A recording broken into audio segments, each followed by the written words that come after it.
Bienvenue pour ce nouveau numéro de Déco Café, le podcast du design décomplexé depuis La Réunion, comme partout ailleurs. Bonjour à tous, je suis David Chervé-Brenac, designer d'intérieur et ravi de vous accueillir. Nous sommes ensemble pour une parenthèse auditive dans votre quotidien et je vous en remercie. À chacun de nos rendez-vous, je vous inviterai à découvrir un sujet, un objet ou une personne qui contribue au beau, au bien et au mieux-être dans le domaine de la déco. Que je sois seul, accompagné d'un ou de plusieurs invités, les intentions devant mon micro seront les mêmes. Mettre en l'air celles et ceux qui aujourd'hui font le design sur notre belle île et au-delà. Décrypter les infos déco, les tendances, les styles partout dans le monde. S'inspirer des icônes matérielles et humaines qui ont influencé cet univers esthétique et fonctionnel au cours de son histoire. Et ensemble, s'approprier les codes et les savoirs d'un secteur qui ne doit surtout pas être réservé à une élite, mais au contraire, être partagé par tous et pour tous. Si la promesse vous séduit, je vous invite à vous abonner à l'émission et à profiter dès à présent de ce nouvel épisode. C'est parti, allons causer déco.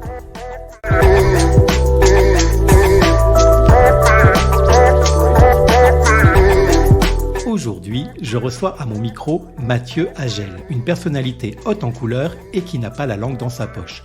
Autoproclamé grand Manitou des décorateurs et des architectes d'intérieur, il est reconnu et accepté comme tel par un grand nombre de professionnels de la déco dans ces deux catégories qui n'en forment d'ailleurs sans doute qu'une seule. Si vous en faites partie, cet invité ne devrait pas être un inconnu pour vous, que ce soit dans la vraie vie ou sur les réseaux sociaux. Que vous appréciez ses interventions, son franc-parler et ses prises de position ou pas. Dans les deux cas, cet épisode ne devrait pas vous laisser indifférent. En revanche, si ce nom ne vous dit rien, parce que vous n'êtes pas dans le secteur de la décoration ni de l'architecture d'intérieur, mais que ça vous intéresse ou même que vous souhaitez avoir un regard objectif sur ce qu'est l'entrepreneuriat aujourd'hui et plus encore ce que signifie être à son compte en 2023, que ce soit dans la transformation de l'habitat ou dans tout autre domaine, alors je vous invite grandement à faire sa connaissance et à écouter nos échanges.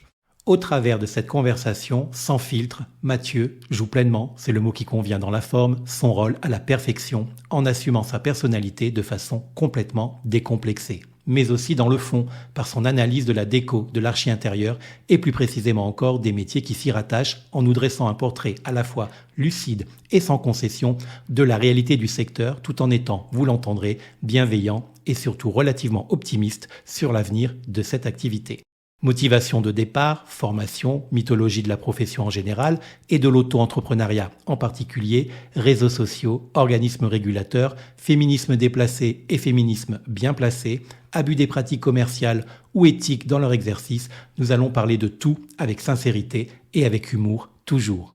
Mais nous allons aussi parler de lui, évidemment, en sa qualité de chef d'entreprise, en essayant de découvrir ce qui se cache sous la coiffe du grand Manitou, ce qui fait son succès, les doutes qui l'assaillent encore peut-être, le cap ultime qu'il se fixe pour lui et bien entendu pour MH Déco, son entreprise principale. Parce que oui, quand on s'appelle Mathieu Agel, que l'on a fondé il y a plus de 10 ans et que l'on dirige entre autres et depuis le début MH Déco, la première franchise de décoration intérieure qui compte plus de 60 agences et autant de collaborateurs partout en France, on a forcément des choses à dire et à partager au micro de Déco Café. Alors retrouvons tout de suite mon invité.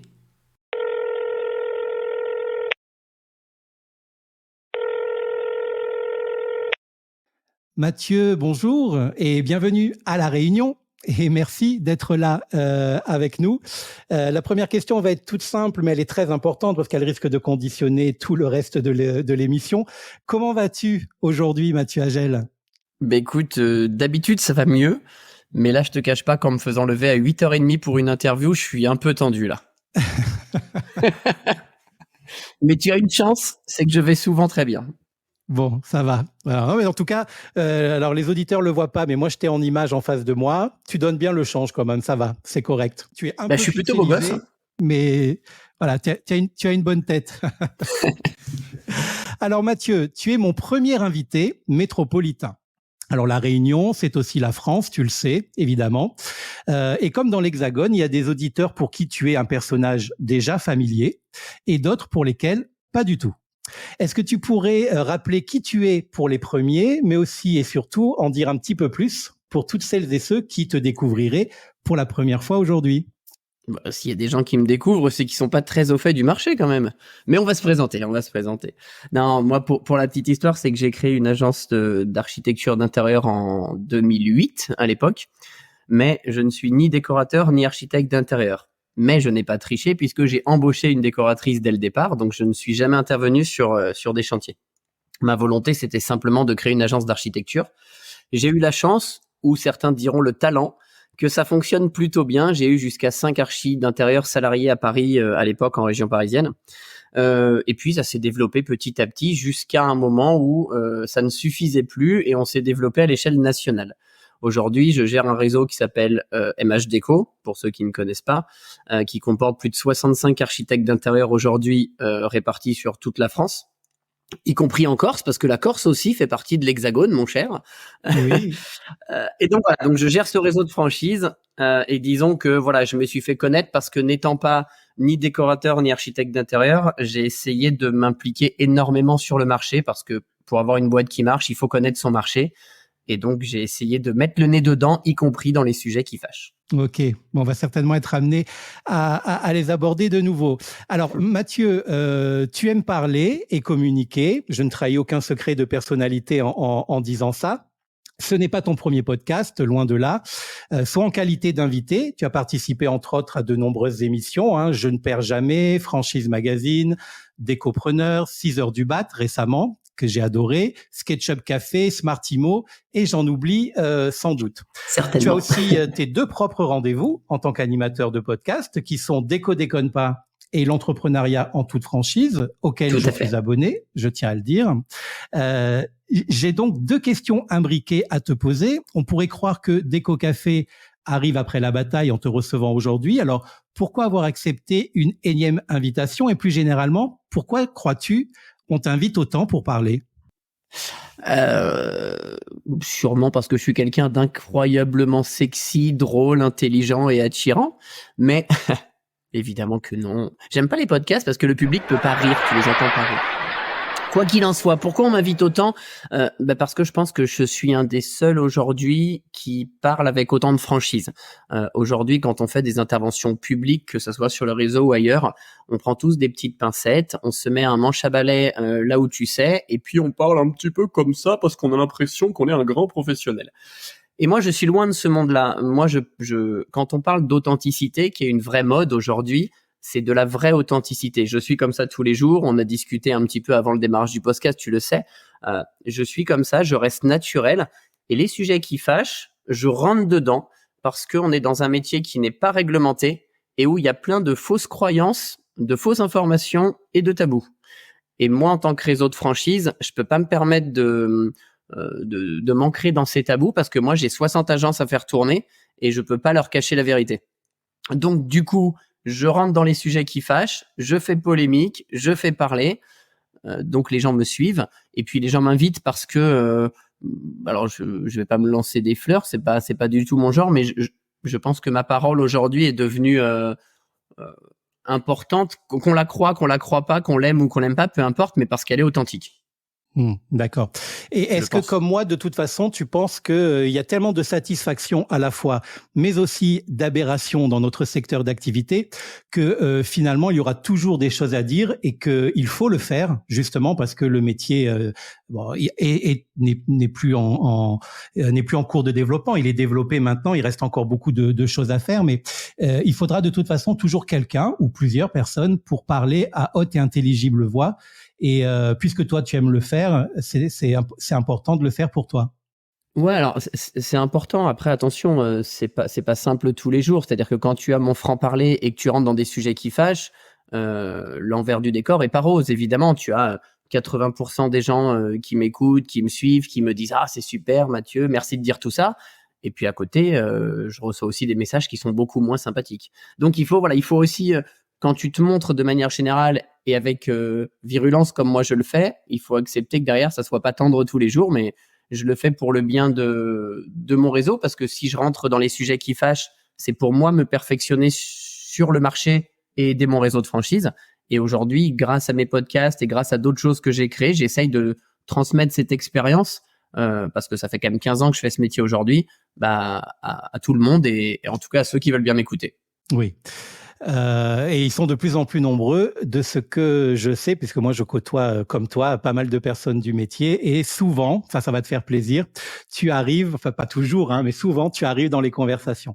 Alors sur les différents médias, qu'ils soient sociaux ou un peu plus mainstream, on te présente souvent, pour ne pas dire toujours, comme le mec qui a franchisé les métiers de décorateur et d'architecte d'intérieur. Alors c'est à mon sens un petit peu réducteur parce qu'on va voir pendant l'interview que tu n'es pas que ça, mais c'est aussi vrai, donc on va commencer par là.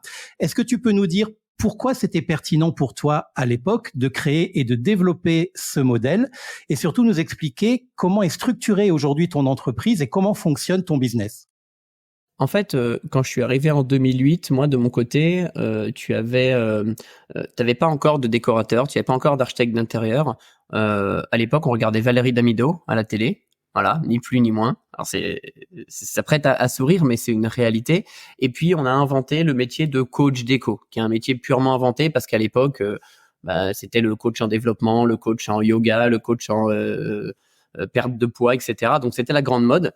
Et moi, je suis rentré dedans en me disant, c'est dingue parce que c'est un métier qui est surmédiatisé. On voit des décorateurs, des archis à la télé dans tous les sens. Et quand tu regardes, à l'époque sur Google, quand tu regardes, en fait, t'as pas d'archis. T'as des grands archis de renom, mais t'as pas d'archis qui fonctionnent. Et moi, je me suis dit, je vais en faire une agence.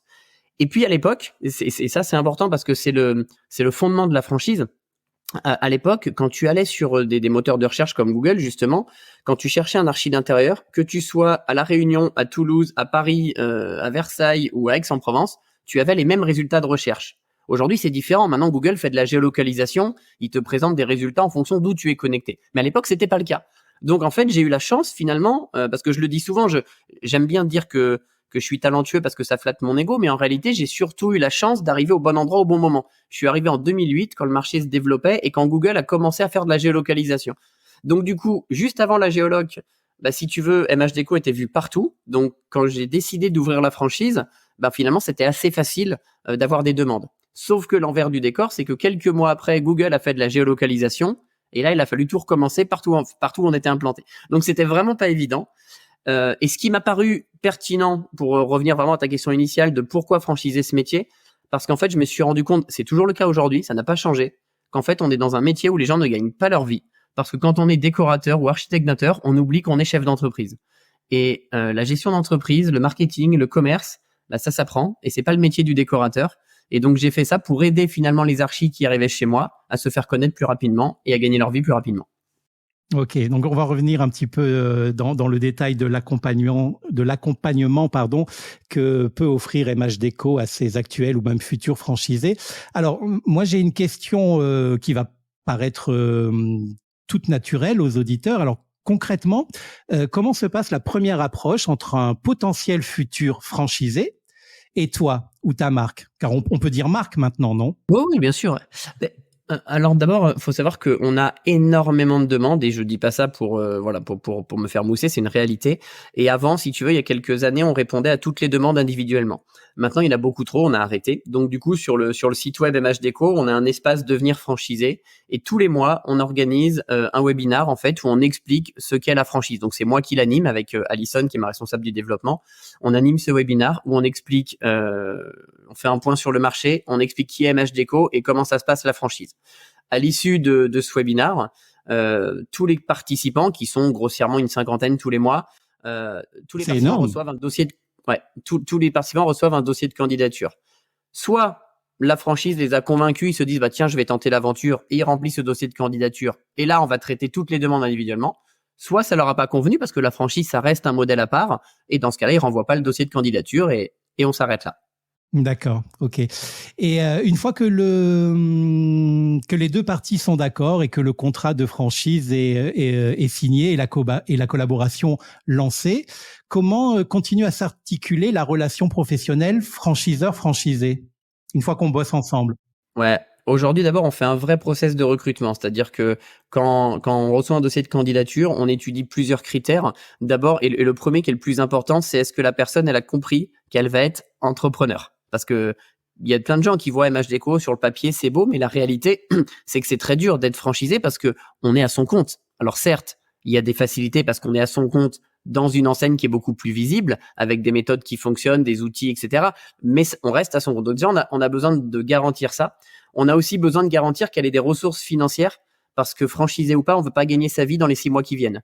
On est indépendant. Donc, on fait, je vais pas dire qu'on fait de l'anti-vente, mais on met la réalité en face. Attention, si vous venez pour être franchisé en pensant que vous allez gagner 10 000 euros par mois après-demain, il vaut mieux rester chez vous. Voilà. Par contre, ce qu'on garantit avec la franchise, c'est que le concept de la franchise, c'est un modèle qui est forcément plus rapide que si on était tout seul, puisque quand tu es tout seul, tu fais tout seul, tu crées ta marque, tu trouves tes clients, tu développes des outils, etc., etc.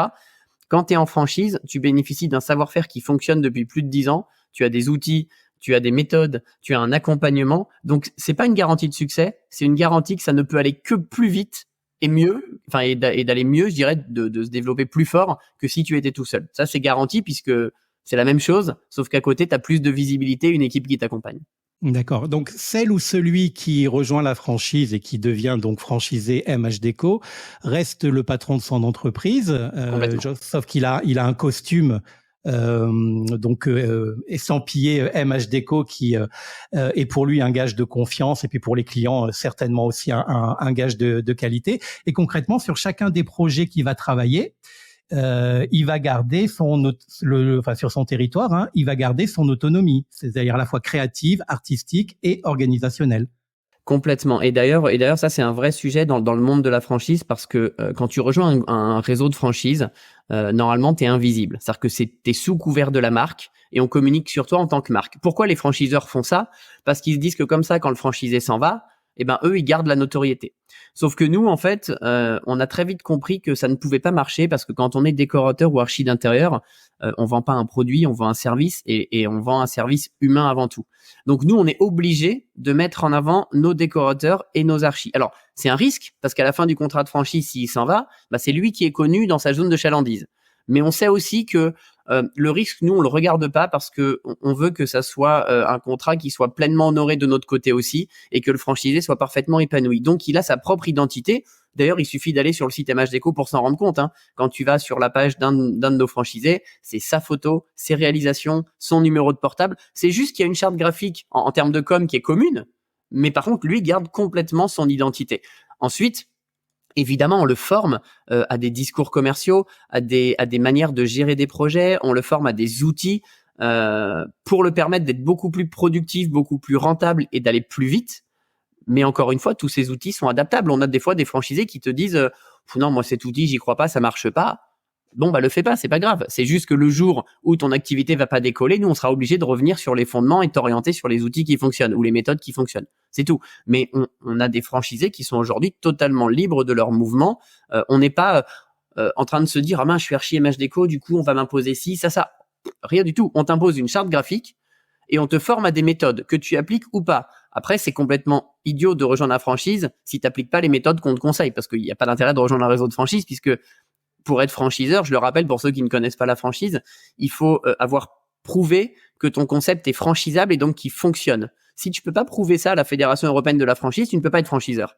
Donc, c'est la garantie d'avoir des méthodes qui fonctionnent si on les applique. D'accord. Donc, tu n'as pas que franchisé le métier d'architecte d'intérieur ou de décorateur d'intérieur, tu l'as aussi un petit peu adapté à la profession. Oui, de toute façon, aujourd'hui, la franchise, ça n'existait pas dans notre métier. De tête comme ça, il y en a certainement, mais de tête, il n'y a pas beaucoup de réseaux de franchise avec des personnes humaines. Alors, si, il y en a quelques-uns maintenant dans d'autres métiers, mais il n'y en a pas beaucoup. Donc, moi, si tu veux, et ça rejoint le discours que je disais, c'est que tu es obligé de l'adapter parce que c'est pareil.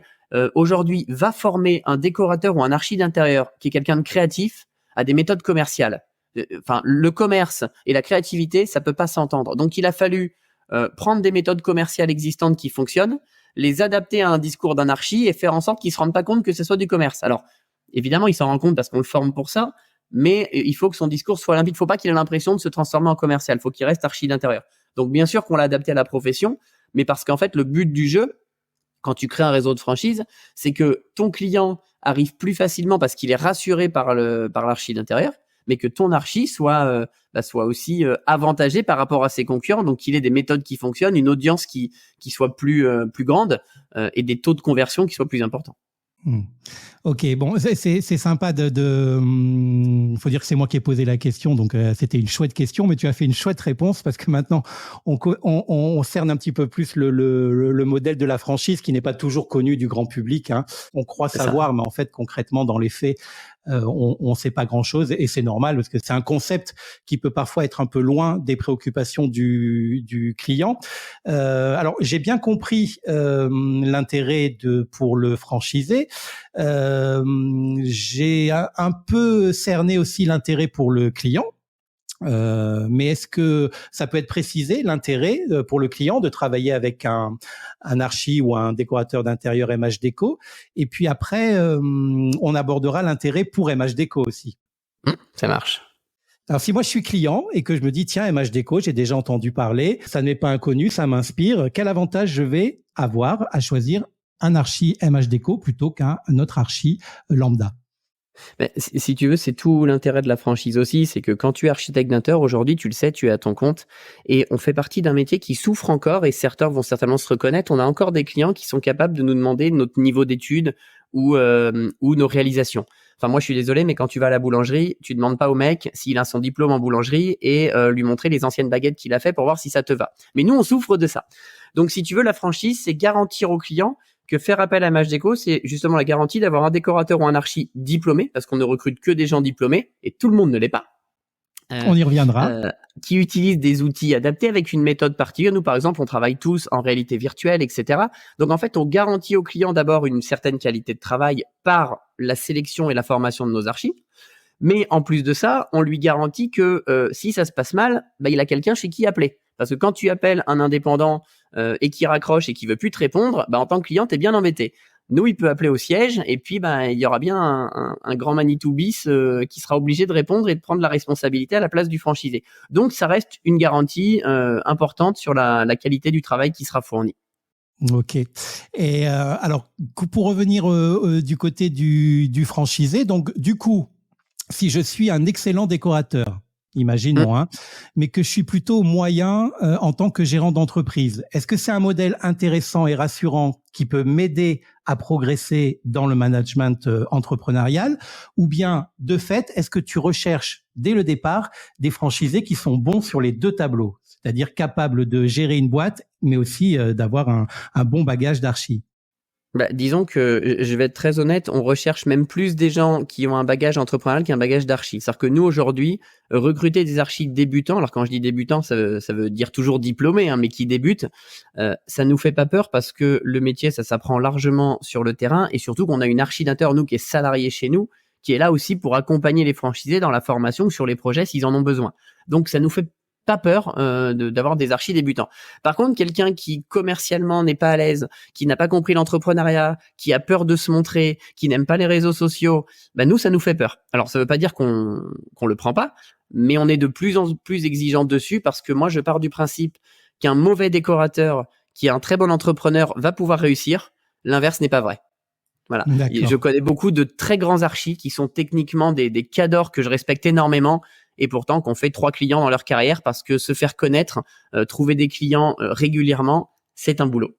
Ok Mathieu, merci pour ces précisions. Alors avant de continuer à parler de toi, parce que c'est quand même toi qui es l'invité, et on va rester un petit peu sur MH Déco. On va faire une petite pause. Est-ce que tu peux nous parler de Olivier, de Alexia, de Alison et de Céline, si ces prénoms sont toujours d'actualité? Je précise que, pour qu'il n'y ait pas de confusion, que ce ne sont pas tes enfants, hein. Non. Non, alors en fait, si aujourd'hui je peux être aussi présent et que le réseau peut marcher, c'est parce qu'évidemment je suis entouré, je gère pas un réseau de franchise tout seul, parce que gérer un réseau de franchise, c'est un vrai métier. Aujourd'hui, comme je dis, on a un peu plus de 60 archis, et donc il faut les aider à tourner. Et pour les aider à tourner, ça veut dire qu'il faut communiquer sur la marque MH Déco, et ça c'est le rôle d'Olivier, qui est le responsable communication de MH Déco. C'est lui qui s'occupe de l'alimentation des réseaux sociaux, du site web, des relations presse, etc., etc. Ensuite, on a Alison, qui elle, c'est notre responsable du développement. Elle s'occupe de toutes nos agences, mais elle s'occupe de faire en sorte qu'elles fassent du chiffre d'affaires. C'est-à-dire que je suis archi, c'est bien, voilà, mais d'abord il faut trouver des clients. Donc en gros, est-ce que tu appliques les méthodes? Comment ça se passe? Comment on peut les adapter? Voilà, elle vérifie ça. Ensuite, on a Céline. Céline, c'est notre archi d'intérieur. pareil, qui s'occupe des franchisés, mais cette fois sur le côté métier. Archi d'intérieur, voilà. Est-ce que tu es calé sur tout? Est-ce que tu as des problématiques sur un chantier? Elle va s'occuper de référencer des fournisseurs chez nous, des partenaires, pour que on puisse aider nos archis à devenir meilleurs archis encore. Ensuite, on a Alexia qui est notre assistante au bureau, parce que comme dans toute boîte, il y a un nombre de papiers hallucinants à faire, entre la TVA, la relation comptable, les factures, les rapprochements bancaires. Donc évidemment, elle s'occupe de ça. Et maintenant, on a Constance aussi, une petite nouvelle arrivée qui vient suppléer Olivier à la communication, parce que faire de la communication pour 60 agences, ça commence à faire beaucoup de boulot pour un seul homme. Donc c'est l'équipe qui m'entoure au quotidien et qui fait vivre MHDeco. Ok, et donc ces collaborateurs indispensables sont salariés de la maison mère, enfin du siège. Ouais, tout à fait. Ce sont mes collaborateurs, ce sont mes salariés, et ils s'occupent effectivement de faire tourner la boîte, parce que tout seul, je pourrais pas. Aujourd'hui, on est trop. Bah oui, il faut bien, et c'est un signe de bonne santé, très très certainement. Alors tu l'as dit au moins 2 fois, et moi je vais le répéter une 3e fois.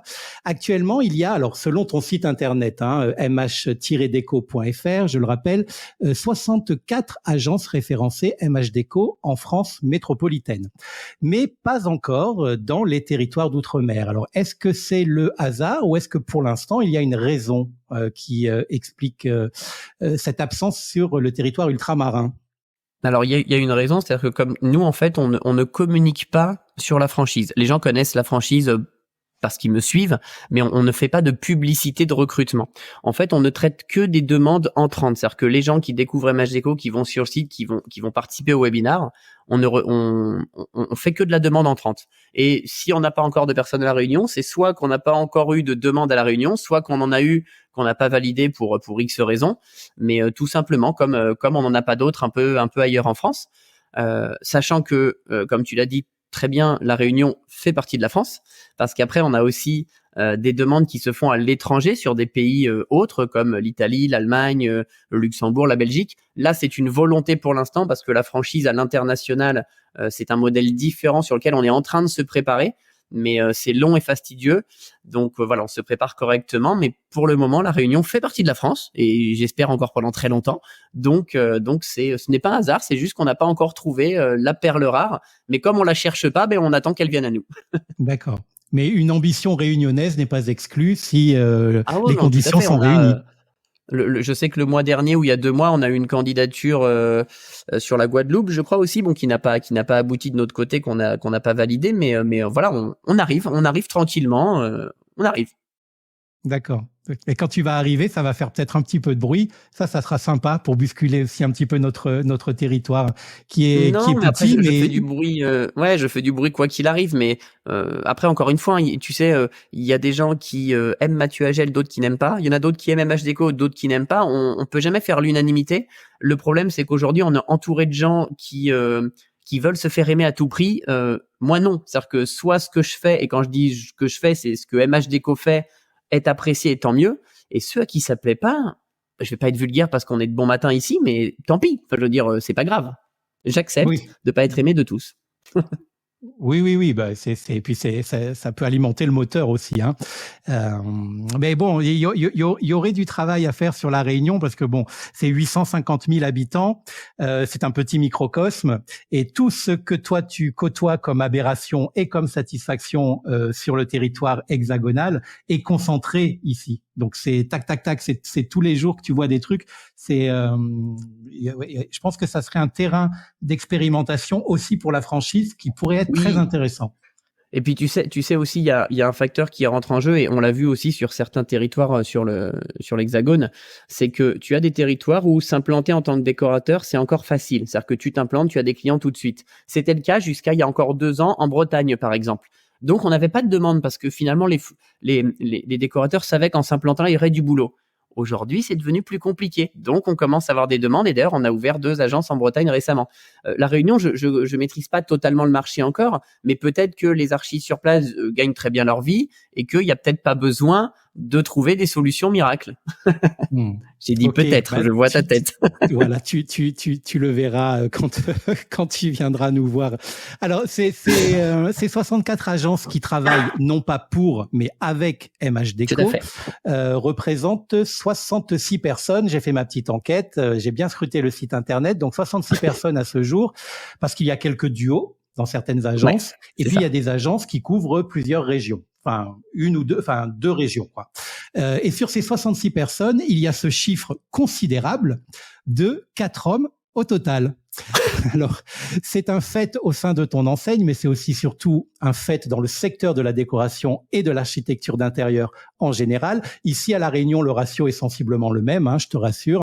Ce chiffre, on peut soit le laisser là et passer à autre chose, mais j'imagine pas quand on s'appelle Mathieu Agel. Alors, quelle est ton interprétation, ton analyse et tout simplement ton sentiment sur ce constat particulier, mais aussi général dans la profession? Est-ce que tu penses, par exemple, que c'est un métier qui est encore un peu trop genré aujourd'hui? Alors, mon intervention va certainement faire polémique. Il ne faut pas le prendre comme du machisme, ce que je vais dire, mais c'est une réalité. Donc attention, parce que en gérant plus de 60 filles, tu imagines bien que je suis pas du tout macho. Mais je vais expliquer pourquoi. À l'époque, comme je te le disais, il n'y avait pas de métier de décorateur. Le décorateur, c'était les grands, c'était Serge Garcia, c'était Stark, c'était des gens comme ça. Et puis d'un seul coup, on a inventé la décoration d'intérieur par, alors ça plaît pas à tout le monde, mais par Valérie Damido, par Sophie Ferjani, parce que ça a été médiatisé. Et là, tu as énormément d'écoles en reconversion qui ont poussé. Et qui a fait ces écoles en reconversion? Et ce n'est pas moi qui le dis, ce sont des vrais chiffres.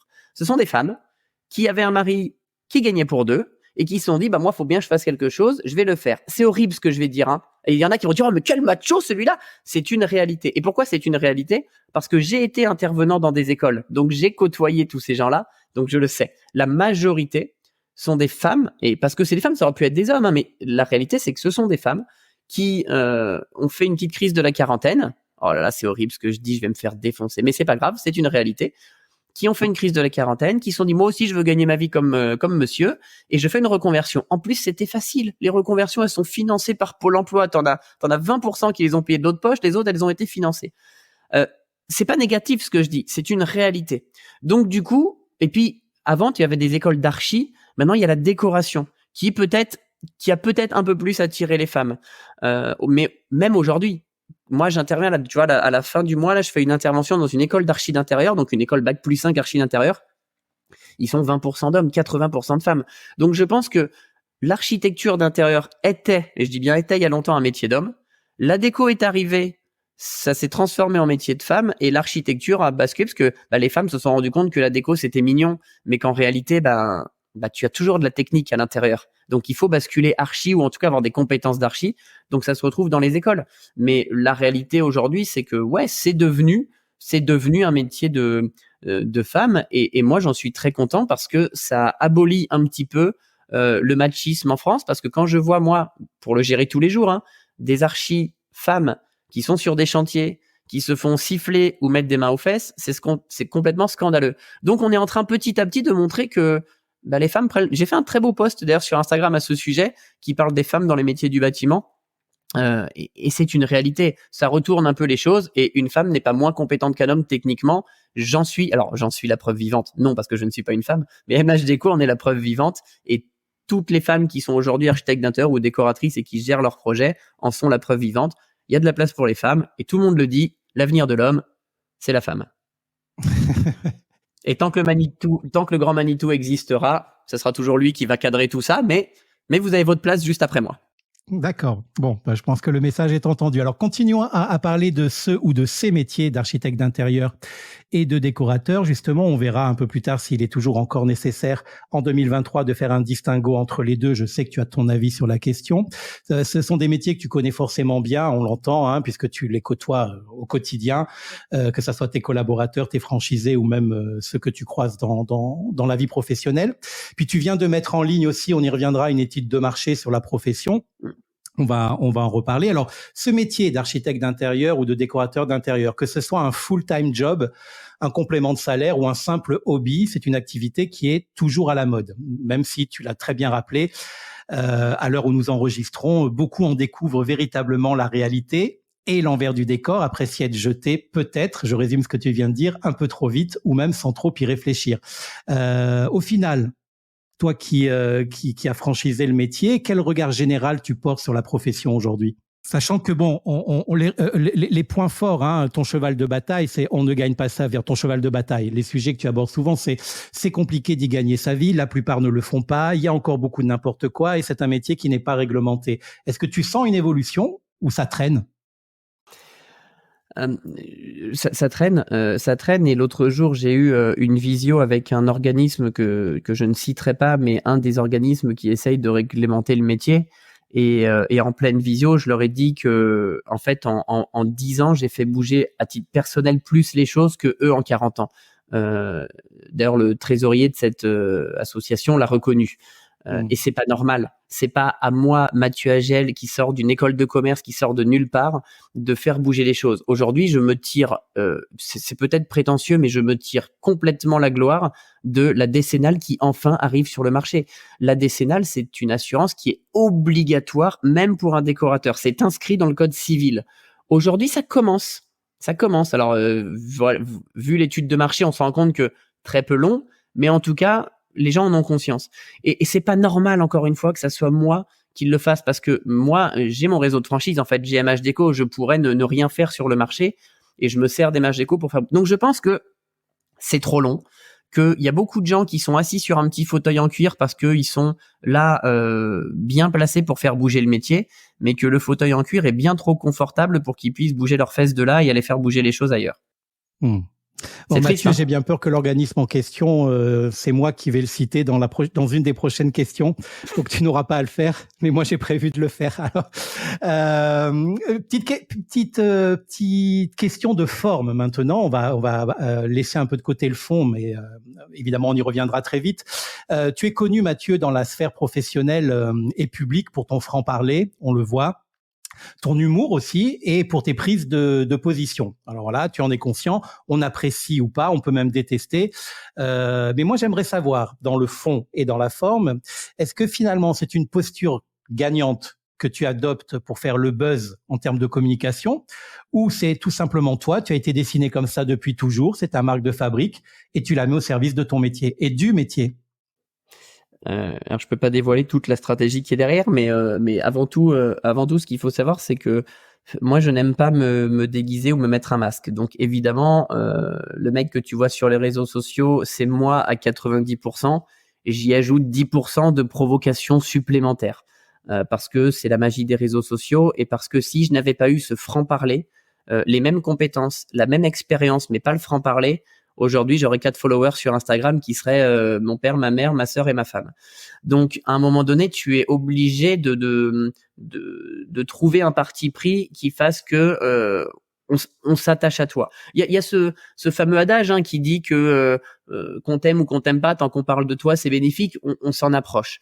Après, voilà, comme je disais, il faut accepter la critique, mais oui, c'est moi, ce n'est pas un personnage. Alors oui, ce personnage sur les réseaux sociaux, il est un chouïa poussé parce qu'il faut faire de la provoque et parce que c'est la provoque qui fonctionne. Mais non, c'est moi, c'est moi vraiment. J'aime ça. Et puis parce que je fais partie des gens qui pensent que il faut faire bouger les choses. Et moi qui gère MH Déco, je m'insurge et je m'insupporte des gens qui ne comprennent rien au métier et qui viennent nous faire des leçons de morale sur les réseaux sociaux. Voilà. Quand tu vois des décorateurs ou des archis qui prennent position et que tu regardes leur chiffre d'affaires, ils font 10 000 balles à l'année, ferme ta bouche en fait. Ouais, on est d'accord. Et qui ont un petit peu de mal aussi avec le premier degré parfois. Oui, mais alors ça c'est une réalité. Après, tu sais, moi ce que je dis souvent, et si tu regardes sur les réseaux sociaux, on a l'impression que j'ai beaucoup de détracteurs. En fait, j'en ai pas tant que ça. Sauf que dès qu'il y en a un qui arrive, en fait, il faut savoir sur les réseaux sociaux, et ça c'est une vraie stratégie marketing, que les détracteurs sont ceux qui te font faire le plus d'audience. Parce qu'un mec qui vient t'insulter sur les réseaux sociaux, il vient faire un commentaire. Et plus tu réponds, plus il commente. Alors oui, après tu commences à être menacé, mais plus il commente, plus c'est bon pour l'algorithme. Alors que quelqu'un qui t'aime bien, il va te faire un petit applaudissement, un petit smiley, ça va s'arrêter là. Donc en fait, en gros, quand on a l'impression que les gens m'aiment pas, c'est allez, si t'en as 10 qui m'aiment pas, t'en as 200 derrière qui vont aimer ce que je fais. Donc j'accepte d'avoir des haters. Je les aime d'ailleurs, je les embrasse. Mes haters, si vous m'écoutez, je vous fais des bisous. Oui. Une majorité qui va aimer ce que tu fais, mais et qui est silencieuse, du coup, par rapport aux autres. Oui, mais tu sais, c'est comme les avis clients. Quand tu as un client super satisfait, c'est très dur pour lui de mettre un avis parce que sur Google ou autre, parce qu'il y pense pas. Par contre, un mec insatisfait, il va te pourrir la vie. Mais c'est la réalité humaine qui est comme ça. Les gens sont comme ça. Et oui. Et la décoration d'intérieur, c'est la vie, finalement. Ah oui. Ah, bon, on peut quand même. Je sais que c'est pas un exercice qui est difficile pour toi d'être honnête, Mathieu. Donc tu vas pouvoir me le dire. C'est aussi un terrain de jeu merveilleusement défouloir pour toi, par moment. Oui, mon Dieu que c'est des fouloirs. C'est des fouloirs, mais enfin, je m'attache à dire et j'aime bien repréciser les choses, c'est que il y a beaucoup de gens qui pensent que voilà, c'est un défouloir et je suis dans la provoque, mais je dis rarement de conneries. C'est-à-dire que tout ce que je dis avec autant de provocation que je peux y mettre, je dis des vérités. Je ne dis jamais de bêtises sur le marché. Ou alors je peux me tromper, ça peut arriver, c'est déjà arrivé, je l'ai reconnu. Mais généralement, si je prends position et que je fais de la provoque, c'est parce que j'ai envie de faire bouger les choses. Mais je ne fais jamais de provoque gratuite sur des sujets que je ne maîtrise pas. Et sauf qu'aujourd'hui, qu'on le veuille ou non, Mathieu Agel, ça fait 15 ans qu'il est dans ce métier. Donc le marché, je le connais en long, en large et en travers. Et je vais même aller plus loin, si tu me permets. J'ai même la prétention de dire que, et je l'ai dit au fameux organisme que je parlais tout à l'heure, je les mettais au défi en France de trouver quelqu'un qui maîtrisait mieux le marché de la déco et l'architecture que moi. Pour l'instant, j'ai pas de nom qui arrive en face, mais je serais ravi de trouver ces personnes-là parce que ça serait vraiment des échanges productifs et ensemble, on pourrait faire avancer les choses. C'est prétentieux, hein. Oui, bah c'est ta posture. Je pense que tu as apprécié pour ça, et cette posture a fait aussi, indépendamment des qualités de base que tu as fait aussi ta notoriété. Moi, ce que j'aimerais savoir, c'est est-ce que à l'inverse, de façon notable, hein, pas les petits tracas du quotidien qui mettent un peu le moral à zéro pendant 5 minutes et puis après on repart. Est-ce que lors d'un podcast ou suite à un post ou ça a pu te faire du tort de façon notable, je veux dire, dans l'exercice de ton métier? Jamais. Alors si, c'est arrivé, ça a dû arriver 1 ou 2 fois, mais c'est du tort. Alors j'enlève évidemment les insultes ou les menaces, évidemment, mais si on parle du vrai tort dans notre métier, je crois que à ma connaissance, il y a une marque qui n'a pas voulu travailler avec nous sur un partenariat que j'ai proposé parce que mon personnage digital leur faisait peur. Mais à côté, on en a tellement qui sont venus pour ça. Tu sais qu'aujourd'hui, si tu regardes mes franchisés, je pense qu'il y en a beaucoup qui ont découvert MH Déco en découvrant Mathieu Agel.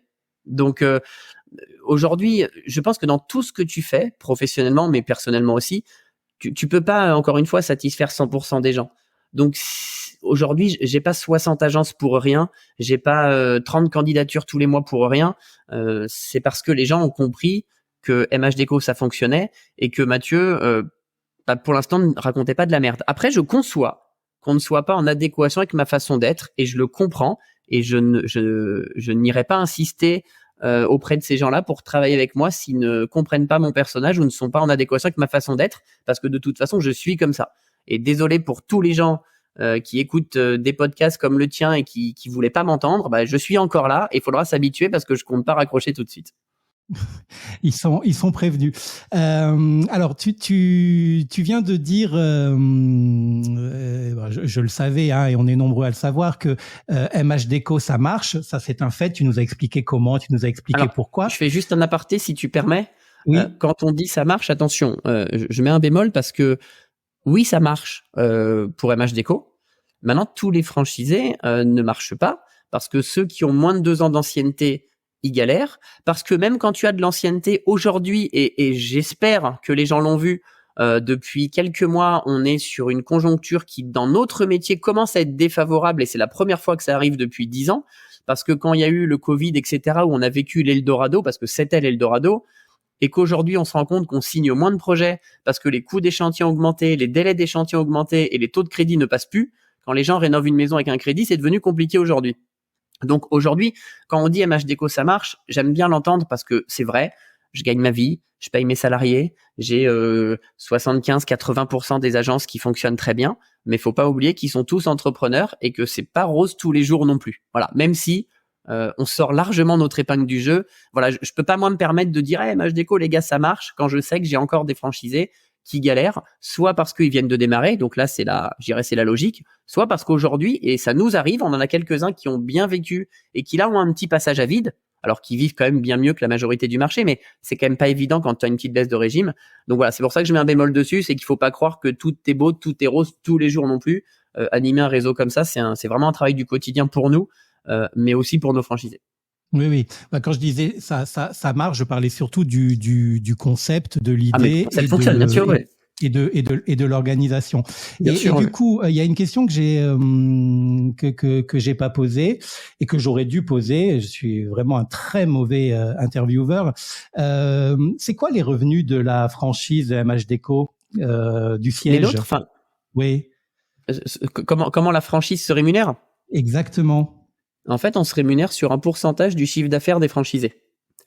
Un franchisé aujourd'hui reverse 10% de son chiffre d'affaires à l'enseigne MH Déco. Ça, c'est dans le contrat. Et donc, en fait, comment? C'est dans le contrat. Ouais, c'est dans le contrat, bien sûr. Et moi, j'aime bien ce modèle de fonctionnement parce qu'il y a eu quelques mois une pseudo-architecte d'intérieur qui voulait briller sur les réseaux sociaux, a fait une intervention sur la franchise. Alors, elle ne parlait pas de moi, mais comme je suis le seul dans le métier, forcément, je me suis senti un peu visé, où elle disait qu'il fallait faire attention aux réseaux de franchise parce que les réseaux de franchise s'enrichissaient sur le dos des franchisés. Ce à quoi j'ai fait une intervention qui m'a valu d'être bloqué et je crois qu'elle a même voulu déposer plainte. Mais je l'ai démonté sur les réseaux sociaux pour la simple et bonne raison que si tu réfléchis un tant soit peu, quand on se rémunère sur un pourcentage, ça veut dire que si le franchisé gagne pas sa vie, on gagne pas notre vie. Pire que ça, s'il gagne pas sa vie, on perd on perd de l'argent parce que le franchisé qui fait 0 de chiffre d'affaires, il a des collaborateurs à disposition, il a des outils qu'on lui fournit, il a une communication tout autour. Donc nous, un franchisé qui génère pas suffisamment de chiffre d'affaires, il nous fait perdre de l'argent. Donc c'est la preuve vivante qu'en fait on a le même intérêt et qu'on peut pas laisser un franchisé sur le carreau. C'est pas possible. Oui. D'où la force aussi de la franchise dans les moments où ça va un peu moins bien, de se sentir épaulé et accompagné par quelque chose d'un peu plus grand au-dessus et puis surtout un réseau qui fait qu'on peut se soutenir, on peut s'entraider et trouver des solutions pour améliorer la situation. Et comme tu dis, surtout un réseau, parce que on est nous une équipe effectivement où on les accompagne, on les aide, où on est là pour eux, mais ils sont aussi tous ensemble. C'est-à-dire que nous, on a notamment un intranet où ils peuvent communiquer entre eux, ils se posent des questions. Enfin, je veux dire, c'est un vrai réseau qui vit. C'est-à-dire que même s'ils sont tous répartis aux 4 coins de la France, c'est un réseau qui vit, pour de vrai. Ok. Alors, parmi les sujets de prédilection, tes sujets de prédilection, pardon, Mathieu, on retrouve souvent une critique assez grinçante sur les vocations des nouveaux décorateurs ou archis d'intérieur. Et tu en as un petit peu parlé tout à l'heure, et c'est sur ça que je voudrais qu'on revienne maintenant, sur les formations qui sont censées les préparer ou les former au métier. Alors, si tu me le permets, j'aimerais bien remettre une petite pièce dans le jukebox pour que tu nous dises précisément ce qui ne va pas en matière de formation aujourd'hui dans notre milieu. Alors, la première des choses qui ne va pas, c'est que les écoles n'ont pas compris que c'était un métier d'indépendant. Aujourd'hui, va trouver un emploi de décorateur ou d'archi d'intérieur, il faut les reins solides. Pourquoi il faut les reins solides? Parce qu'il n'y a pas beaucoup d'emplois, parce que 80% des archis d'intérieur sur le marché sont des freelances. Donc des agences, il y en a très peu. Quand ils ont un salarié, il est bien au chaud et il n'y a pas un turnover de dingue. Et donc, qu'est-ce que font les écoles? Elles te forment plus ou moins bien, je reviendrai dessus après, sur l'architecture, mais par contre, on ne te prépare absolument pas à devenir indépendant. C'est-à-dire que quand tu sors, tu as ton beau diplôme en poche, reconnu RNCP, je sais pas quoi, sauf qu'on a oublié de te dire que c'est pas parce que tu as un diplôme que la terre entière le sait, en fait. Donc, tu as des gens qui déchantent parce qu'on leur a vendu une belle formation, on a oublié de les... Alors, soit c'est la faute aux écoles, mais c'est aussi parce que j'aime pas jeter la pierre toujours sur des gens. C'est aussi la faute des gens. C'est-à-dire que quand tu fais une école qu'on te prépare à la déco, si tu te lances à ton compte et que tu n'es pas capable d'avoir la présence d'esprit de te dire « Attends, là, je vais être à mon compte, comment je vais faire ?» Ça va être compliqué. Aujourd'hui, moi, je le dis, que tu sois décorateur, électricien, coiffeur ou ce que tu veux, quand tu bosses à ton compte, 80% de ton travail, c'est l'entrepreneuriat. Et si tu as de la chance, tu feras 20% de déco et d'architecture. Et ça, c'est une réalité. Donc, c'est facile de jeter la pierre aux écoles. Je suis premier à le faire sur certaines écoles sans jamais citer de nom parce que je veux pas diffamer et c'est pas mon problème. Mais faut aussi que chacun prenne ses responsabilités. C'est facile de dire oui, l'école, elle m'a pas dit ça. Oui, enfin, tu te montes à ton compte. À un moment donné, faut aussi s'enseigner. Mais voilà, pour revenir à ta question, la première chose, c'est que on ne prépare pas, même si ça bouge, ça commence à bouger, on ne prépare pas assez à l'entrepreneuriat. L'autre envers du décor, c'est que c'est devenu un business juteux, la formation. J'ai même pas les chiffres et j'oserais même pas les dire parce que je pense qu'ils sont dévalorisé, parce qu'il y en a beaucoup plus, mais le nombre de décorateurs qui rentrent dans des écoles en reconversion à distance ou en physique, mais c'est des milliers chaque mois. Des milliers chaque mois. Quand tu sors d'une école, moi j'ai fait des interventions dans des écoles, dans des villes où ils sont 30 en face de moi, et je leur dis là, dans 3 mois, vous sortez tous dans la même ville, indépendants. Bon courage. Et je leur dis à ce moment-là, dans 3 ans, il en reste 2. Et à chaque fois, ils me regardent avec des gros yeux, et quand je regarde ce qui s'est passé, c'est 2, c'est déjà bien. Mais c'est une réalité. Les écoles, comme toute école, tu sais, moi j'ai fait une école de commerce, c'est pareil. Quand je suis sorti de mon école de commerce, on m'a dit que j'allais gagner 5 000 € par mois, que j'allais être recherché, que... Non, faux, totalement faux. J'ai commencé au SMIC et d'ailleurs, j'ai monté ma boîte quasiment tout de suite parce que j'ai bien compris que ça serait compliqué. Donc, les écoles ne préparent pas assez. Les écoles, beaucoup d'écoles en ont fait un business. Et d'ailleurs, tu sais, moi, je m'amuse d'un truc. Il y a beaucoup de gens qui te disent, oui, alors, à votre avis, quelle école je dois choisir entre celle-là, celle-là et celle-là? La majorité, elles appartiennent au même groupe. Parce que c'est devenu tellement juteux que tu as un groupe qui arrivait, qui a racheté toutes les écoles. Alors j'exagère, hein, mais qu'on a racheté 3-4. Et quand on hésite entre 3 écoles, en fait, c'est le même groupe. Ça m'amuse. Ça m'amuse, mais c'est triste. Enfin, donc à un moment donné, ouais, il faut aussi réfléchir par soi-même. L'école n'a pas tous les torts non plus. Et le dernier point où là, je défends les écoles, c'est qu'il y a beaucoup de gens qui font des écoles en 3 mois, par exemple, et ils se plaignent parce que l'école n'est pas assez complète. Attention. Quand on fait une reconversion professionnelle et qu'on veut faire en 3 mois ce que font des gens en 5 ans, il faut accepter que ces écoles, elles sont là pour vous donner les bases, mais qu'après, ça sera aussi beaucoup d'auto-formation. Évidemment qu'on n'est pas formé à SketchUp en 2 jours, mais les écoles, en 2 jours, elles balayent les bases. Après, c'est à vous de se former. On ne peut pas avoir le beurre et l'argent du beurre, demander une école financée par l'État en 3 mois, alors que d'autres payent des écoles 20 000 € en 5 ans. Donc, c'est normal qu'il y ait une grosse partie d'auto-formation. Donc certes, les écoles ne préviennent pas assez de ça, mais il faut pas non plus jeter toute la pierre aux écoles. Chacun doit être responsable de ses choix aussi. Ok. Alors, on y vient, Mathieu, parce qu'il faut bien y venir. Sauf erreur ou mytho de ma part, tu t'es, attention, roulement de tambour, tu t'es récemment attiré les foudres d'une défenseuse du CFAI. Peux-tu nous rappeler ce qu'est le CFAI et pourquoi tu ne portes pas trop cet organisme dans ton cœur? Et je précise que c'est bien moi qui ai prévu la question. Putain, tu me lances sur un sujet de merde là.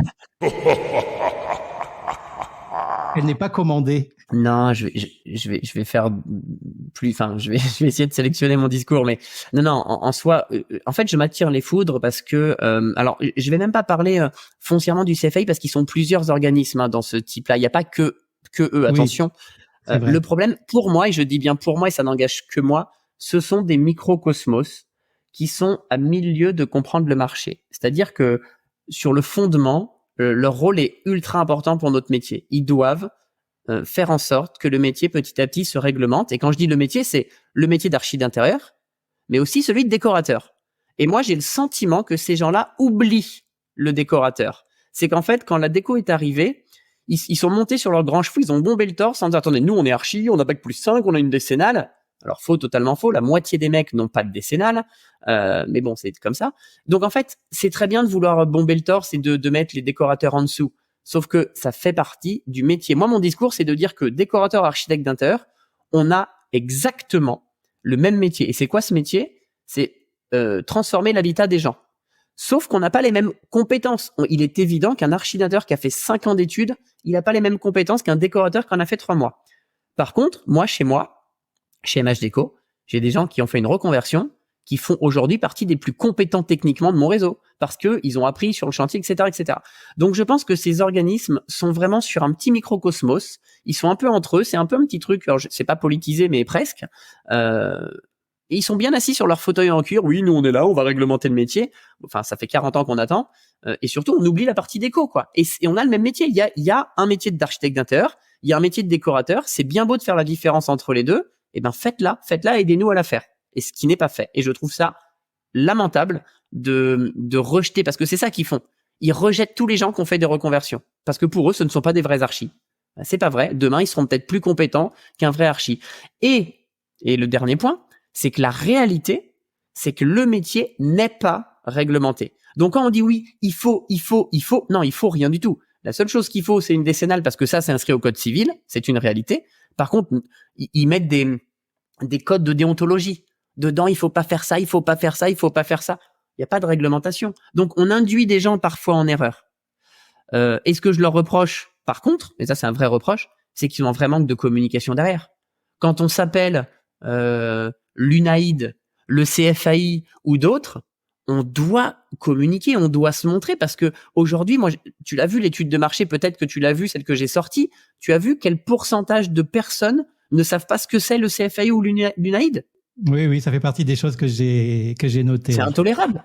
C'est intolérable. Et alors, peut-être qu'on peut dire faute aux décorateurs qui se renseignent pas assez, mais faute à ces organismes. C'est un devoir pour eux de communiquer. Donc voilà, je dirais pas que je les porte pas dans mon cœur parce que c'est pas vrai. Je trouve que la cause est louable et que heureusement qu'ils existent. Mais je pense qu'il faut peut-être à un moment donné se dire qu'être assis derrière un bureau sur un siège en cuir, c'est un peu facile. C'est en allant sur le terrain et en acceptant la transformation du métier qu'on fera bouger les choses. Et je pense que ce sont des gens qui n'acceptent pas la transformation du métier parce que oui, le métier se transforme. Oui, il y a des reconversions. Oui, il y a des décorateurs. Oui, il y a de la 360 degrés, il y a de la réalité virtuelle. Oui, il y a de l'intelligence artificielle. Et en fait, on a l'impression qu'ils restent bornés dans leur métier d'il y a 50 ans. Donc, les gars, si vous écoutez ce podcast, faites bouger les choses et faites bouger les choses. Ah bah, si l'UNAID ou le CFAI se met à écouter Déco Café, je t'enverrai un bouquet de fleurs ou une belle boîte de chocolat. Non, mais tu sais, je souhaite profondément qu'ils écoutent ce podcast comme d'autres parce que moi j'ai le sentiment, tu vois, j'ai eu alors je vais pas trop citer de nom parce que c'est des affaires qui restent un peu confidentielles, mais on a eu une consoeur qui a reçu un mail incendiaire d'un ancien président d'un de ces organismes. Je reste flou involontairement, tu m'en voudras pas, mais quand je te dis incendiaire, c'est qu'elle a été pourrie, roulée dans la boue. Et elle m'a transmis ce mail pour la simple et bonne raison que le mec a osé me citer à la fin. C'est-à-dire que moi, j'ai rien à voir avec tout ça.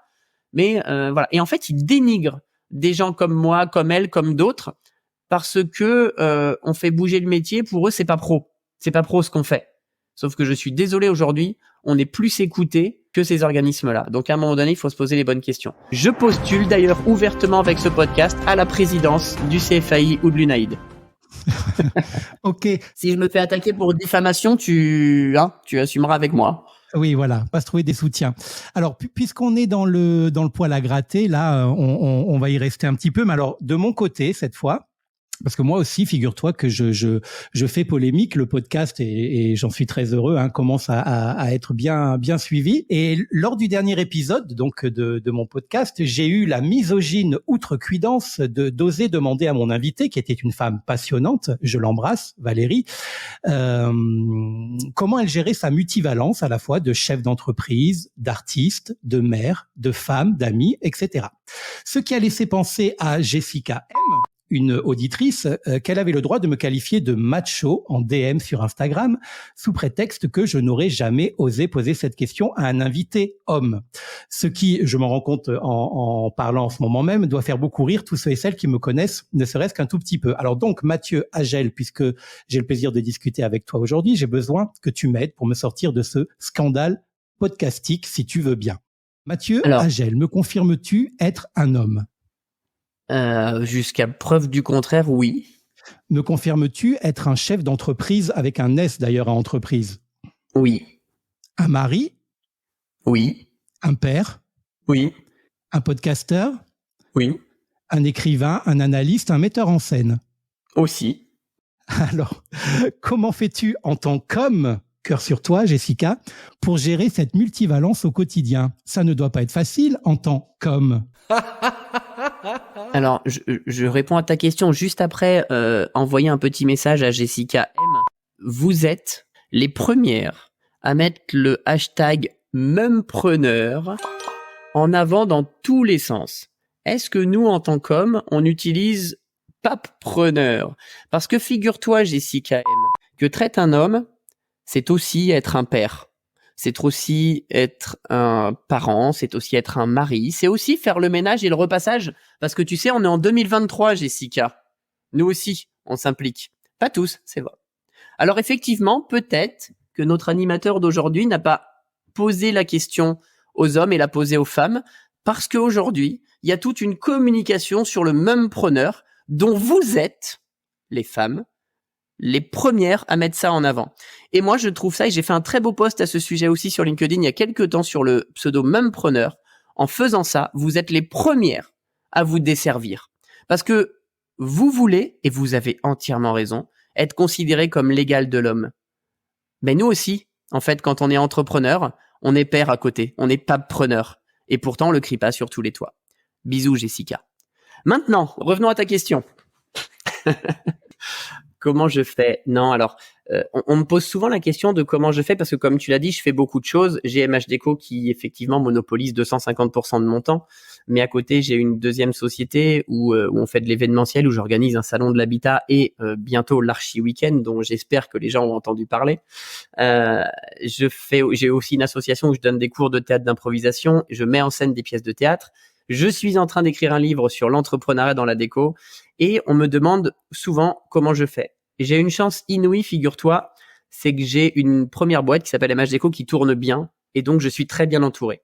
Et on a l'impression que je fais beaucoup de choses, c'est vrai, mais je peux me le permettre parce que j'ai de moins en moins de production à faire. Ce que j'appelle la production, c'est-à-dire que aujourd'hui, quand tu vas sur le site MH Déco, par exemple, tous les jours, il y a des nouvelles réalisations qui apparaissent sur le site. Il faut les prendre en photo, il faut faire des textes, il faut les mettre sur le site. Et tout ça, j'ai la chance d'avoir des personnes chez nous qui s'en occupent. Donc, quand tu as moins de production, tu peux te concentrer sur plein d'autres petites choses et apporter tes idées partout. Et en fait, dans tout ce que je fais, je suis entouré. Alors certes, le livre que je suis en train d'écrire, je suis seul, mais par contre, tout le reste, je suis entouré, donc c'est beaucoup plus facile. Aujourd'hui, l'Archi Week-end, on me dit, mais Mathieu, c'est super, etc. Oui, mais à la fois, j'ai un associé et j'ai des ambassadeurs qui m'aident à communiquer dessus. Donc voilà, tu peux pas être partout comme moi ou comme d'autres si tu n'es pas entouré à un moment donné. Humainement, c'est pas possible. Mais effectivement, je fais tout ça et en plus, je vois mes enfants et je vois ma femme. Eh ben, on est heureux pour eux, bien évidemment. Et c'est bien de le préciser parce que parfois, quand on est très occupé, on a tendance à négliger un ou deux points de notre vie et c'est souvent la famille. Alors, dans toutes les casquettes que tu as, on va parler de ton activité récente là, parce qu'elle est toute chaude, hein, elle a quelques semaines. Non pas le travail que ça t'a demandé pour la réaliser, mais sa publication. J'aimerais que tu me parles un petit peu de l'étude de marché que tu viens de terminer et que tu as la grande bonté de mettre à la disposition, à usage personnel, je précise, de celles et ceux qui la souhaitent. En fait, ça fait des années que je communique, que je fais polémique parce que j'annonce des chiffres, je dis qu'on gagne pas sa vie, je dis etc. plein de choses et les gens me prennent pour un fou. Et beaucoup, parce que j'anime un groupe Facebook qui s'appelle Décorateurs et Archinateurs où il y a plus de 5000 archis qui sont dessus, qui se posent des questions entre eux et celle qui revient souvent, c'est oui, mais il n'y a pas d'étude de marché, Et comme j'ai la chance effectivement d'être suivi, j'ai lancé une étude de marché donc qui a été faite sur 607 exactement professionnels décorateurs et archinateurs, donc ce qui nous permet de nous donner un bon panel et une étude relativement viable. Et j'en avais déjà besoin pour moi parce que j'avais besoin de situer MH Déco par rapport au marché. J'avais aussi besoin de m'assurer que je ne disais pas que des conneries, donc j'avais besoin aussi d'avoir des chiffres à l'appui. Qu'aujourd'hui je suis invité à faire des conférences dans des écoles, dans des trucs où c'est bien d'avoir des vrais chiffres à l'appui pour le prouver. Donc j'ai voulu faire cette étude. Alors j'en suis ravi parce qu'elle confirme en grande partie ce que je pensais du métier et qui affine un peu mes chiffres. Donc voilà, c'était très important pour moi de la faire. Et comme je suis très impliqué sur le marché grâce au groupe Facebook, et puis on se rend pas compte comme ça, mais je suis extrêmement sollicité sur Insta ou sur LinkedIn par des décorateurs qui des fois me demandent des conseils. Alors je peux pas les accompagner comme je voudrais parce que je suis aussi maître d'un réseau de franchise et il faut que je les serve eux avant tout. Mais voilà, je donne aussi quelques conseils. Alors pas comment gagner sa vie évidemment, mais sur l'entrepreneuriat. Donc j'ai mis cette étude à dispo. Et pourquoi je l'ai mis à dispo? Parce que ça permet aussi de faire bouger les choses. Voilà, peut-être que le CFAI l'a téléchargé, peut-être que l'UNAID aussi, peut-être que certaines écoles aussi. Donc regardez ce qui se passe sur le marché, c'est ça. Ok. Et alors moi je l'ai parcouru pour l'instant je suis honnête avec toi, je l'ai parcouru dans les grandes lignes. Je vais m'y pencher un peu plus parce que j'avais un podcast à préparer, mais je vais m'y pencher un peu plus sérieusement ce week-end et puis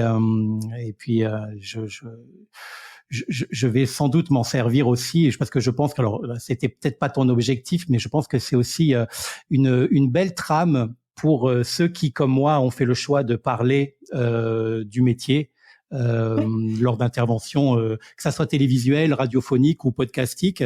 Ça peut être aussi une trame sur laquelle s'appuyer, pour pas dire de bêtises déjà, et puis alors avec ton accord, hein, bien sûr, et pour utiliser des chiffres dont on sait maintenant qu'ils ont été vérifiés. Si je peux me permettre un aparté sur cette étude, c'est que celle que je livre gratuitement, je ne l'ai pas analysée. C'est-à-dire que si tu l'as parcouru, c'est une succession de chiffres et de tableaux.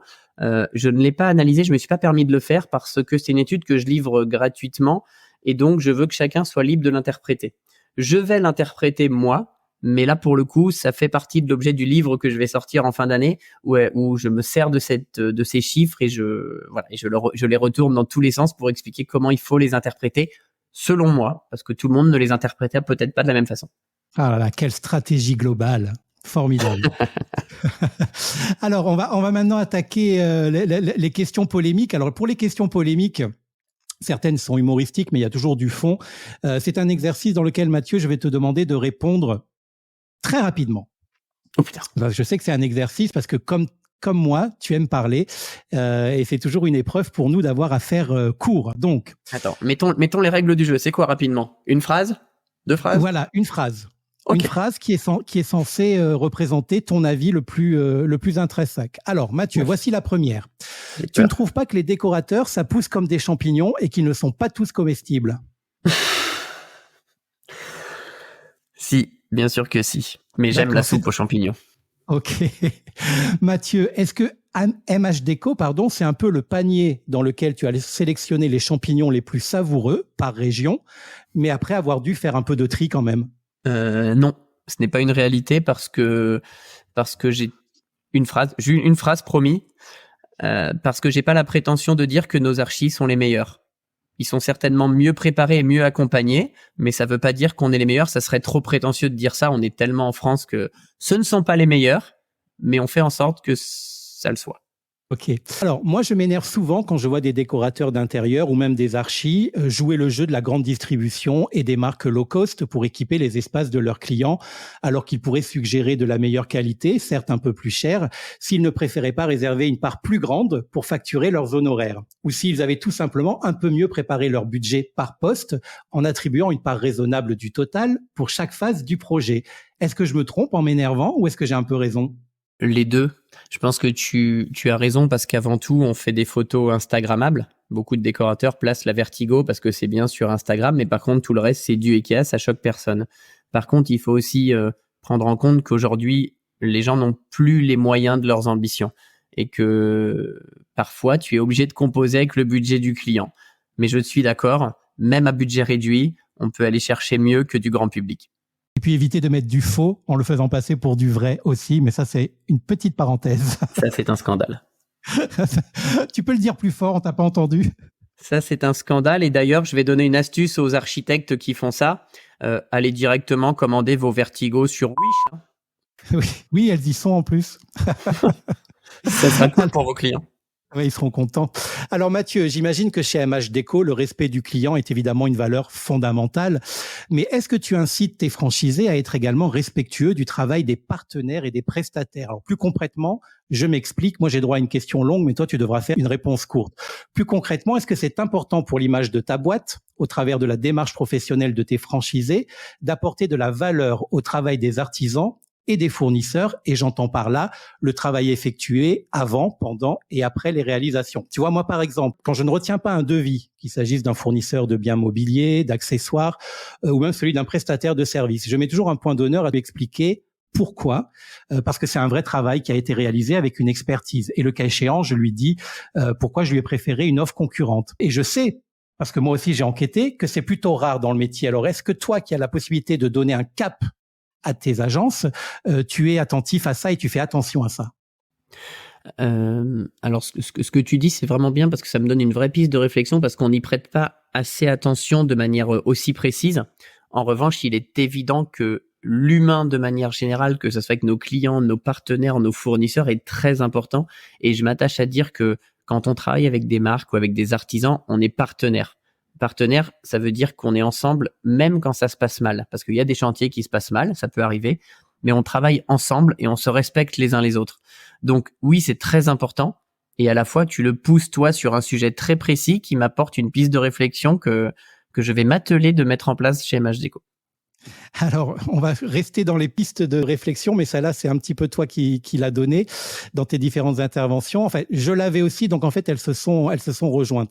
J'aimerais également que l'on revienne sur les différentes manières complémentaires qu'un décorateur ou un archi d'intérieur a de se rémunérer, en plus des paiements qu'il reçoit de ses clients. Alors, en vrac, il va falloir répondre rapidement, mais les rétrocommissions, les avoirs ou les bons cadeaux qu'un fournisseur peut attribuer à une décoratrice d'intérieur qui aurait clairement prescrit ce fournisseur auprès du client. Ce qui laisse d'ailleurs penser que certains d'entre eux finissent par choisir toujours les mêmes fournisseurs pour la raison qui fait qu'ils auront les plus beaux cadeaux. Les remises fournisseurs que l'on obtient sur les fournitures et les services, mais que l'on ne répercute pas sur la facture du client. Ou encore, et je ne sais pas si celle-ci tu la connais, recevoir en tant qu'archi d'intérieur un intéressement sur la vente d'un bien immobilier vendu à la suite d'un home staging par exemple, de la part de l'agence immobilière, en plus de la facture dont l'ancien propriétaire a bien voulu s'acquitter pour la prestation de relooking de l'appart ou de la maison. Alors, je sais bien, le rôle d'apporteur d'affaires est un acte qui est normal et en tous les cas, il est fréquent de le rémunérer. Mais est-ce que parfois on n'est pas un peu borderline, Mathieu Agel ? Moi, je pense qu'effectivement, l'apport d'affaires est quand même au centre de notre métier parce que sinon, nos honoraires seraient beaucoup plus chers si on voulait gagner notre vie. En revanche, et là où je rejoins complètement, c'est qu'à partir du moment où tu places un produit chez un client juste parce que tu as les meilleures rétrocommissions, il faut quand même remettre en question la valeur ajoutée que tu apportes à ton client.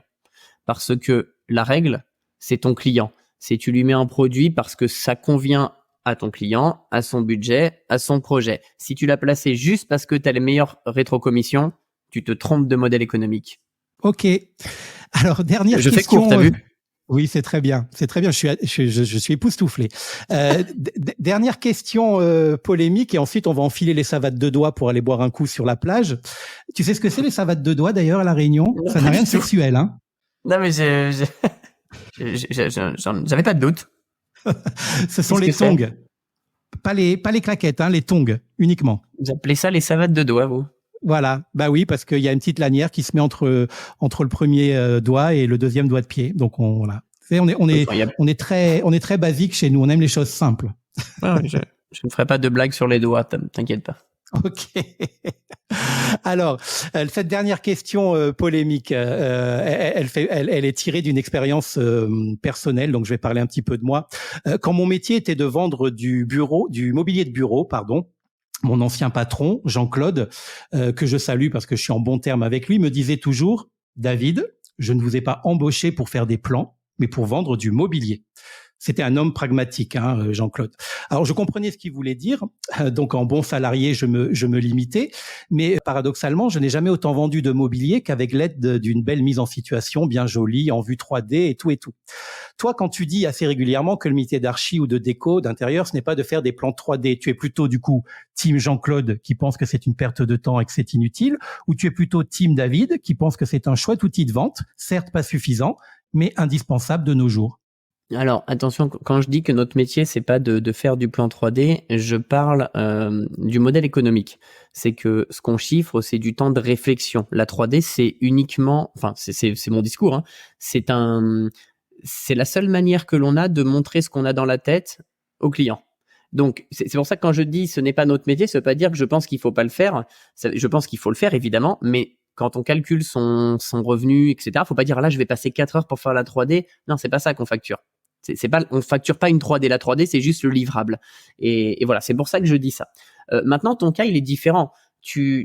Ton métier, c'était de vendre des meubles. Et là où il y a eu un vrai sujet de réflexion, c'est que, à la fois, je suis d'accord avec toi, tu les vends plus facilement avec un outil d'aide à la vente. Et à la fois, c'est aussi à Jean-Claude de calculer aussi sa marge. Parce qu'il est évident que si sur un meuble, il gagne 50 € et que tu passes 8 heures à faire un plan 3D, je comprends qu'il fasse la tronche. Donc, il faut aussi adapter son prix de vente et sa marge au temps passé pour vendre. Donc, je pense que les deux s'entendent. Je suis d'accord avec toi. C'est un outil d'aide à la vente. mais au chef d'entreprise de bien chiffrer ce temps pour pas que ça le fasse vendre à perte derrière. Ok, bon.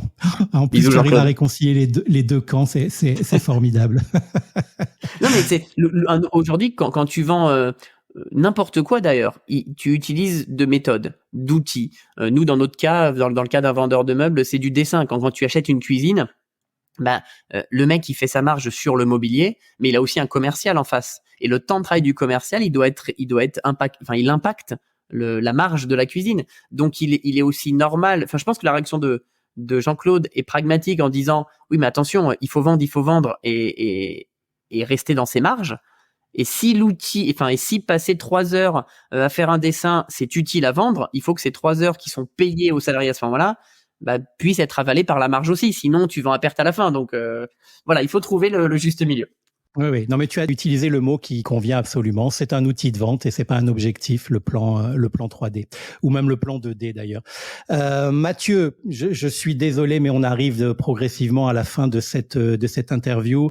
Oh non. On la termine généralement cette interview avec les questions en rafale et mélangées. Donc encore une fois, tu réponds vite et de façon courte, mais cette fois, les questions sont courtes aussi. Et puis ensuite, on se dira au revoir parce que toutes les bonnes compagnies finissent quand même un jour par se quitter. Alors Mathieu, si tu dois choisir parmi toutes tes activités, laquelle est en haut de la liste de tes préférences? MH Déco. MH Déco, c'est noté. La franchise. Et quand on te demande ce que tu fais dans la vie, tu réponds quoi, Mathieu? Grand Manitou. D'accord. Est-ce que tu penses à remercier régulièrement Valérie Damido pour avoir inspiré tes débuts dans le métier? Non. Mais de manière générale, c'est horrible, mais je ne pense pas assez à remercier et pourtant j'en aurais des gens à remercier. Entendu, c'est noté.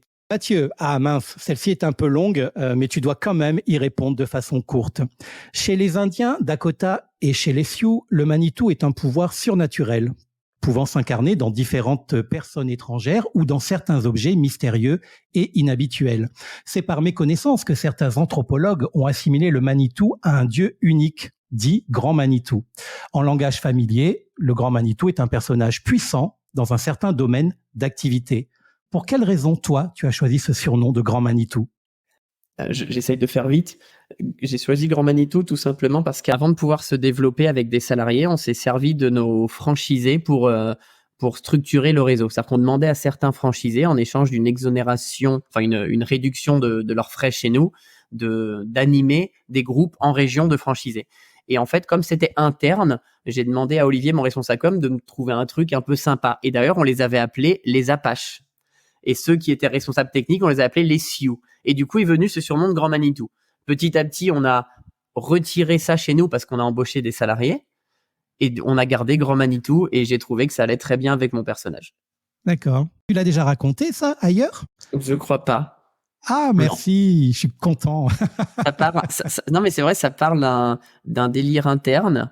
Et finalement, on l'a gardé et je me suis rendu compte que ça plaisait bien. Sur mon profil LinkedIn, mon post, c'est Grand Manitou. Sur ma carte de visite, c'est Grand Manitou. Et quand je signe des fois même des contrats officiels, je signe le Grand Manitou.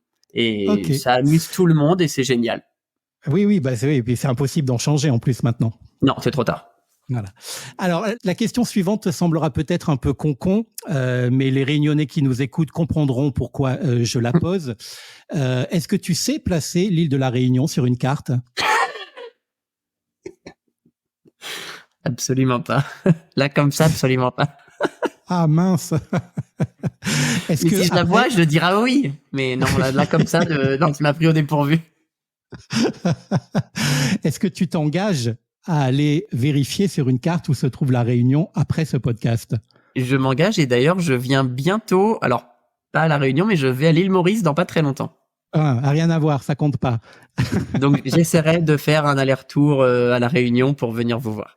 Voilà, c'est gentil. Et moi, je compte beaucoup sur un post Instagram avec l'emplacement de la Réunion sur la map monde ou sur la carte. Ça me fera très plaisir. Eh ben, très bien. Et j'ai même une requête.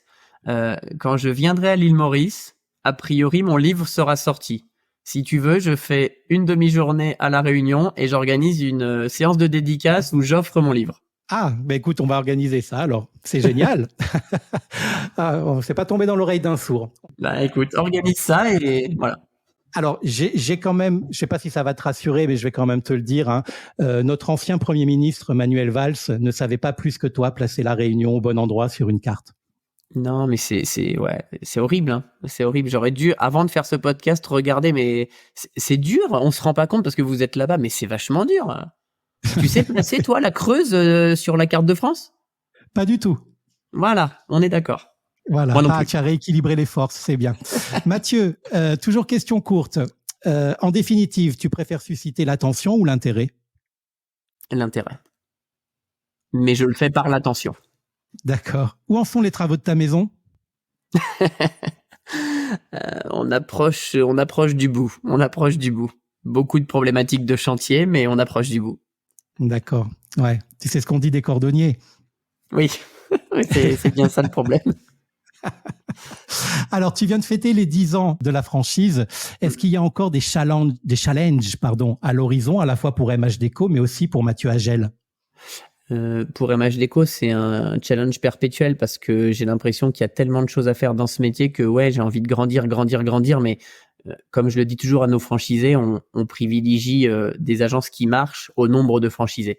Ça serait facile aujourd'hui d'avoir 200 agences, mais il faut les faire marcher. Donc c'est pour ça qu'on y va tranquillement. Mais par contre, l'objectif d'MH Déco est de continuer à grandir et d'aller grandir à l'international. Et ça, c'est le vrai objectif de MH Déco, voilà, de pousser partout en Europe. Et le challenge de Mathieu Agel, c'est de continuer dans cette voie-là avec des axes d'amélioration, mais c'est d'essayer de faire bouger les choses. Et si un jour je pars de ce métier, j'aimerais pouvoir être fier en disant j'ai participé à cette transformation. Ok. Mathieu, rien à voir, hein, mais c'est les questions en rafale et mélangées. Donc, en fait, j'ai le droit, je fais ce que je veux, c'est mon podcast. Est-ce que j'ai aussi le droit de choisir moi-même la photo qui va illustrer la vignette du podcast? Non. Oui, bien entendu, mais parmi la sélection que je te ferai. D'accord. Alors, tu m'as un peu coupé l'herbe sur le pied tout à l'heure, mais c'est pas grave, je la pose quand même. En matière de luminaires qui finissent en O, tu es plutôt Pipistrello ou Vertigo? Aucun des deux. Aucun des deux. Tu connaissais mon podcast avant que je ne t'invite à y participer? Oui. Ok. Comment s'est passée notre conversation maintenant qu'elle est presque finie? Somme toute relativement agréable. Bon, moi je trouve ça plutôt sympa, mais je t'avoue que j'aurais préféré que tu m'invites tout frais payé à la Réunion pour l'interview, mais j'accepte de le faire à distance. Bah quand le podcast sera suffisamment sponsorisé, je te promets que tu seras un des premiers à bénéficier de cette invitation. Parfait. Ça va, le décalage horaire était supportable? Non, ça va. Ok. Est-ce qu'il y a une question que je ne t'ai pas posée et que tu aurais aimé que je te pose au final? Non, tu me les as toutes posées. La question que j'aime bien, c'est et que tu m'as posée, c'est si mes interventions publiques me desservaient plus qu'elles ne me servaient. Mais tu me l'as posée, donc non, tout va bien. Si, tu aurais pu me poser une question sur l'Archi Week-end, le but de l'Archi Week-end. Eh ben vas-y, allez, en 3 mots. En 3 mots, le but de l'Archi Week-end, je sais pas faire en 3 mots. Non, si. Allez, 4. Non, 3, je peux le faire. Fédérer le métier. Très bien. Parfait. Alors, Mathieu, est-ce que tu m'autorises à dire aux auditeurs que je me suis régalé, vraiment, à échanger avec toi et à gratter un peu au-delà du personnage, et qu'en marge du côté, je ne m'en cache pas, bankable de Mathieu Agel à qui l'on confie un micro, je suis vraiment content que l'on ait pu aborder autant de sujets en toute franchise, comme dirait l'autre. Si tu le penses sincèrement, tu peux le dire. Eh ben c'est fait. Mathieu, je vais à présent devoir te rendre à ta vie trépidante de chef d'entreprise à grande gueule, mais avant ça, on se voit quand du coup à La Réunion pour trinquer et pour partager une de nos nombreuses spécialités culinaires? Donc tu l'as dit, c'est en avril? À peu près, ouais. Je donnerai plus d'informations sur la date précise, mais c'est aux alentours de ces mois-là, ouais. D'accord. Bah du coup, comme on dit chez nous, n'a retrouve alors? Eh ben, n'a retrouve et je viendrai avec mes sandales de doigts là. Voilà, savates de doigts. Tu étais presque. Pardon. Je viendrai avec les savates de doigts. Encore merci Mathieu Agel, fondateur de la franchise MH Déco, mais pas que. On l'a tous compris. Merci d'être venu. Merci d'avoir répondu à l'invitation. J'espère qu'on aura donc l'occasion de se voir en vrai et de discuter autour d'un verre très rapidement. Je te dis ciao et je te dis à bientôt. À bientôt. Merci beaucoup. Et voilà, Déco Café baisse son rideau pour aujourd'hui et le réouvrira le mois prochain. Merci beaucoup de l'avoir écouté jusqu'à la fin, en espérant, évidemment, que ça vous ait plu. Vous pouvez d'ailleurs compléter l'expérience en prenant connaissance des références utiles dans les notes de l'émission. Si vous avez aimé ce podcast, n'oubliez pas de vous abonner pour être informé et profiter des prochains épisodes, que vous soyez un curieux, un amateur ou un professionnel du secteur. N'hésitez pas non plus à partager cette émission en invitant vos amis à nous rejoindre sur leur plateforme d'écoute préférée ou en la postant en story Instagram. Instagram où vous pouvez également retrouver tout mon univers sur le compte DCB Intérieur Design ou encore le compte dédié Déco Café Podcast avec un K à café sur lequel vous trouverez l'ensemble des publications qui illustrent chacun des numéros. Et si vous écoutez cette émission sur une application ou une plateforme qui le permet comme Apple Podcast par exemple ou même Spotify, sous la liste des épisodes, je vous invite à laisser un commentaire, comme un avis bienveillant, des idées de sujets que vous aimeriez que j'aborde à l'avenir, ou même des informations et des conseils complémentaires que vous souhaiteriez partager avec tous les auditeurs. Cela ne vous prendra que quelques secondes, mais qui auront un fort impact positif pour l'émission et pour moi. Vous savez comment ça fonctionne. Plus j'ai d'avis et de notes 5 étoiles, plus le podcast est mis en l'air et proposé aux nouveaux auditeurs. Merci d'avance et bisous à tous les déco-addicts. Rendez-vous très vite, encore plus nombreux, et d'ici là, pensez à faire plaisir, à vous faire plaisir, et n'oubliez pas, en design comme en toute chose, la vraie beauté, elle est intérieure. À bientôt.